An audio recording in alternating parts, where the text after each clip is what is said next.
Hello, my name is Catherine Wilson, and I want to tell you a bit of my story about my life, sort of a postcard of just how long this trip has been. At 72, I have a lot of fond memories. I grew up in Hartford during the 50s and the 60s. I have 3 sisters, 2 younger and 1 older. My older sister is Shirley, and my 2 younger sisters are Barbara and Joyce, and we all still live in Connecticut, so it's nice we can get together. I have a brother who lives in New Hampshire. We see him once in a while. My sisters and I and my mom and dad, we were very family oriented, so we did a lot of stuff together. We spent holidays together, Thanksgiving, Easter.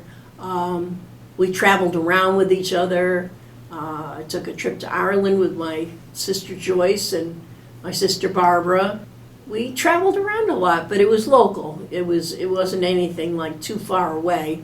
We'd go to New York City and take in a play. We'd go to the Metropolitan Museum of Art in New York. Catskill Game Farm was big on our list. We would go there a lot. And the Bronx Zoo. We all loved the zoo animals. That was my father's influence. My earliest childhood memories is sitting in our living room and watching Howdy Doody on the TV. It was a big box with just a little screen that we watched it on. I originally lived in the west end of Hartford, but when I turned 5, we moved to the north end. And there's where a lot of my childhood memories take place. When I started in kindergarten, my older sister used to walk me to school, and then we switched schools, and I walked myself to school all the rest of my grammar school experience. I lived in the projects, and our little community was the 2 big buildings that we lived around. I went to school with the same children all the way through 1st to 8th grade, and we all had good, solid memories, and I can remember the things that we used to do, and a lot of it involved walking. If we didn't walk, we took the bus because we didn't own a car. So my earliest memories in that time period is that we used to go out on the sidewalk and we would attach steel roller skates with a skate key to our shoes, and we would roller skate down the sidewalk and jump over the cracks. We would play hopscotch, and we played marbles. We did softball with all the local kids. I was a girl, so I would get picked last. We also would go to the park, and we had a dear lady, Mrs. Capewell, and she kind of took us under her wing. And we would go to the park during the day. We would walk. It was a couple of blocks, and she would kind of like make sure we got to play games, and we would go down to the corner store, the penny candy store, and she would have us pick her up a soda pop. And when we walked down there, she would give us a nickel for going. So we would pick ourselves up 5 penny candies from John's and bring them back with us. Going to school, I had a couple of really good friends. My friend Karen Seltzer and my friend Cherry Davis. We kind of palled around all through grammar school. Probably my favorite teacher was Mr. Wood. I had him in 8th grade, and again I had him in high school for American history. As we got a little bit older, we used to go to the Hartford Skating Palace, and we would get into the races, so we would try to win an ice cream cone or a pin they might have for the week, for the winner of the races. Another thing we loved to do was going downtown Hartford, and we would take the bus. We'd have bus fare there and back, 15 cents each way, plus 35 cents to get into the movies. Well, invariably, my mother would say, no, don't walk home, it's a long walk. But instead, we would go early and we'd run around the Hartford Athenaeum, which at that time was called the Wadsworth Museum. And we would drive the docents crazy because we would run up and down the winding staircase that was in the center of the museum. And they were trying to chase after us, telling us to slow down. We'd go into the room that had a mummy, and that was like really exciting because a mummy was in there and we got to look at it. And they had a long hallway with knight's armor, and that was really exciting. When I reached high school age, we moved from the North End and went back to the West End. As a matter of fact, to the same building I grew up in, just on a different floor. And my grandmother lived on the second floor on the other side of the building. And that was really nice for my dad, because that was his mother. And I had different friends now. Susie Wall and Lavina, kids from the neighborhood, Gregory. And what we would do is we would go to the community center, or we would go over to the CYO at the Catholic high school, Catholic church, and we would do activities. They had dances, and we used to play caroms and hang out. And I had my first crush on the boy whose father owned the grinder store, and he was Arabic. And my father said, no, no, no. You cannot have a crush on somebody that's from overseas in the Arab world. My dad was the original Archie Bunker. He didn't like anybody. He wanted all of us girls to marry Irishmen. Well, that didn't work out too well because I married a Jewish guy, and my older sister married a Frenchman, and my other sister married a Hungarian, and so we were all over the maps, but there were no Irishmen in that lineage. I got married right out of high school. I was 19 years old, and I was looking for somebody to take care of me. We lived in Hartford for a few years.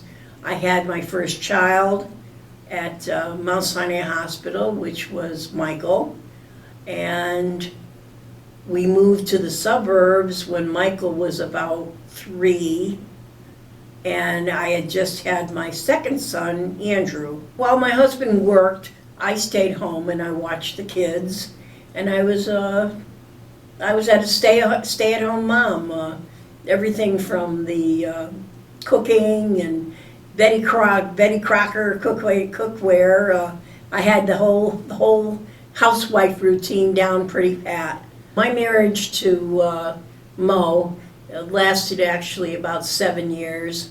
It was rather rocky, but we did have some fun times together with the kids. We went to the Catskill Game Farm, and we would make some weekend trips around and go watch the Christmas lights together. That was kind of the standard, get in the car and drive around and see all the pretty Christmas lights. But pretty much I was a homebody, and eventually I started to spread my wings. I got a little bit older and a little bit wiser, and I realized that things were not working out, and so I divorced him. So after I left my husband, I was alone for a while, and I actually met my second husband. He used to play cards with my first husband, so they were friends, and I didn't know that was going to develop into a relationship, but it did, and so I married my second husband, Ed. And about a year and a half later, we had my daughter, Jessica. The early part of my marriage to Ed, my sons were still living with me, and We did a lot of stuff. We really traveled around a little bit, and then after my daughter was born, we would go to the Bronx Zoo, and I really like to go to zoos and museums, and those are the kind of things we did. And my daughter, when she arrived, shortly thereafter, we moved out of the city and we moved into Canton.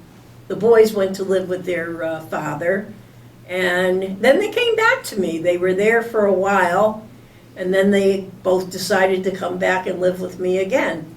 But at that point, when they came back, my marriage with my second husband was not doing well, and so another divorce happened. And Jessica, and at that time, Michael had moved in, so it was Jessica and Michael, my older son. And then a year later, my younger son came back. And so Canton was what was. We used to go on canoe rides, and we used to do a lot of swimming, and in the winter we would build snowmen. One year we built a Care Bear and snowman. We colored them all pink, and the local newspaper came out and took a picture of Jessica out there with the snowman. I was very close to my ex-husband's family, and we carried on a relationship for quite a while. Long after the marriage was over, I still had a good relationship with the nieces and the nephews and his sisters and his mom. His mom and I were very close. Well, at that point, we were sort of a nucleus. It was my daughter and my older son, and a while later, my younger son moved back in with us. And it was exciting, and they bonded, and they enjoyed each other. And then the boys went off to college. So again, it was Jessica and I.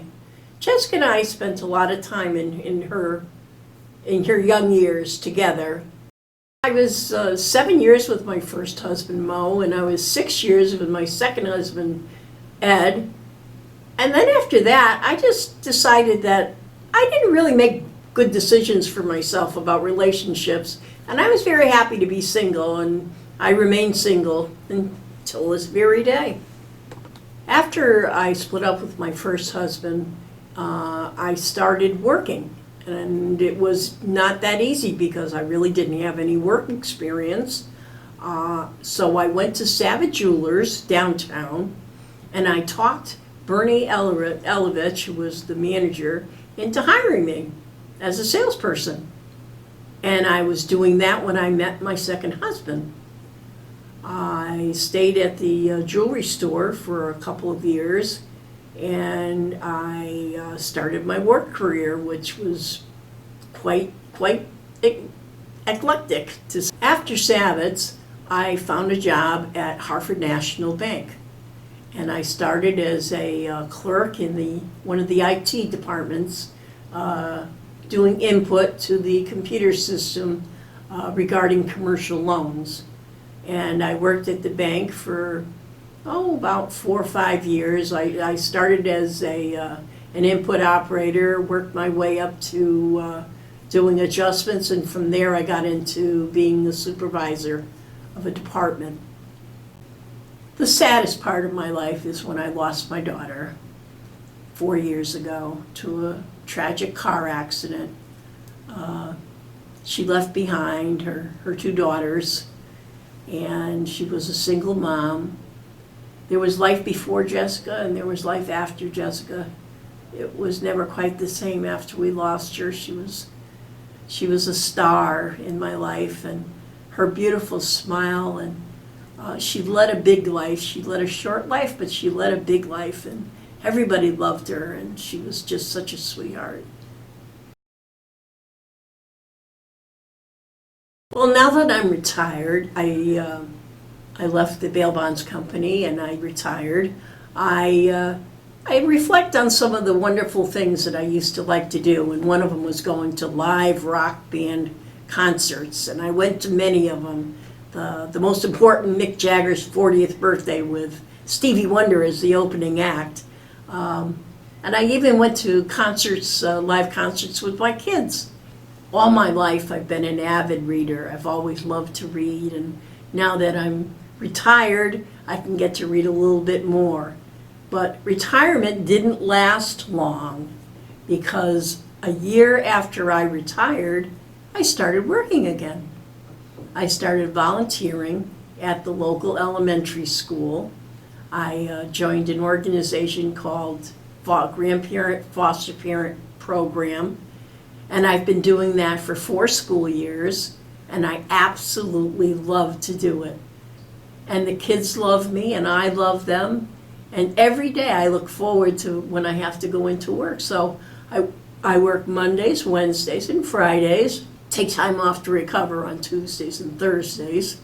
I help them with their math, and I help them with their reading, and I call myself a kid coach. The most wonderful part of my senior years has been that I found Jesus. And with that came so much. I was able to put away a lot of baggage and to really just know that he takes me from point A to point B. And I have a wonderful church. I have a wonderful church family. And a lovely group of senior women, and we do things together. We play Rummy Cube. We make homemade cards. We do a lot of things, and mostly we do Bible study, and we learn more about our Savior. And that's been my happiest part of my life.